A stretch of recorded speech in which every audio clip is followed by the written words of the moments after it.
Mabuhay, this is Alexi Fernandez from Davao City.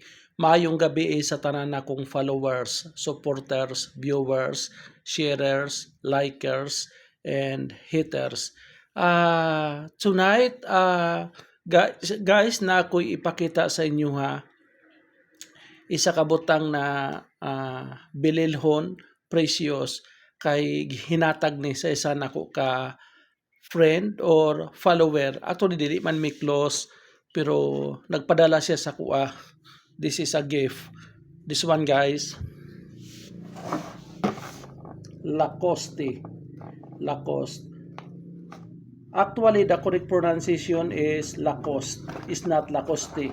Kung naa ka sa Latin America, siguro Lacoste ang iyang pagbigkas. Pero naa ka sa Philippines, the correct pronunciation is Lacoste. This one, guys, Lacoste.